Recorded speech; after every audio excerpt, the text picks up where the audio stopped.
Hello guys, അപ്പോൾ ഇതാണ് കേട്ടോ മുള്ളാത്തക്ക ഫ്രൂട്ട്. ഈ ഫ്രൂട്ട് നന്നായിട്ട് വലുതാവും, ഒന്നുകൂടെ നന്നായിട്ട് വലുതാവും. ഇപ്പോൾ നന്നായി പഴുത്ത് കഴിഞ്ഞാൽ ഇതിന് ഒരു പുളിപ്പും മധുരമൊക്കെ കലർന്നിട്ടുള്ള ഒരു ടേസ്റ്റാണ് കേട്ടോ. നല്ല ടേസ്റ്റാണ് ഇത് കഴിക്കാനായിട്ട്.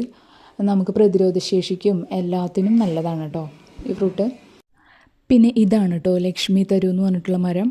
ഇതിൻ്റെ ഈ ലീഫില്ലേ, ഇത് ക്യാൻസർ പേഷ്യൻസിന് നമ്മൾ പ്രതിരോധശേഷി കൂട്ടാനായിട്ട് ഇതിൻ്റെ ലീഫ് വെള്ളം തിളപ്പിച്ചിട്ട് അത് കുടിക്കാനായിട്ട് കൊടുക്കും. അപ്പോൾ അതൊരു മാസം യൂസ് ചെയ്യുന്ന ആണെന്നുണ്ടെങ്കിൽ അതിൻ്റെ ഇടയിൽ നമ്മൾ പച്ചക്കറി മാത്രമേ യൂസ് ചെയ്യാൻ പാടുള്ളൂ. മത്സ്യങ്ങളും മാംസങ്ങളും ഒന്നും ഉപയോഗിക്കാൻ പാടില്ല.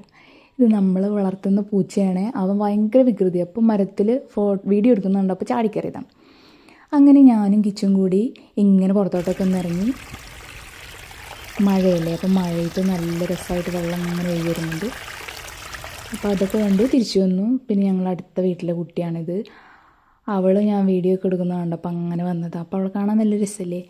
പിന്നെ ഇത് ഞങ്ങളുടെ വീട്ടിലെ ഫ്രണ്ടിൽ തന്നെയുള്ള കോളാമ്പി ചെടിയാണ്. നല്ല ഭംഗിയിലെ കാണാൻ. ഇവിടെ നിന്നിട്ടാണ് കേട്ടോ ഞങ്ങൾ ഫോട്ടോസൊക്കെ എടുക്കാറ്. നല്ല ഭംഗിയാണ് ഫോട്ടോ ഇവിടെ നിന്ന് എടുത്തു കഴിഞ്ഞാൽ. അപ്പോൾ അത്രേ ഉള്ളൂ. അപ്പോൾ ഓക്കെ, ബൈ ബൈ, ടാറ്റാ.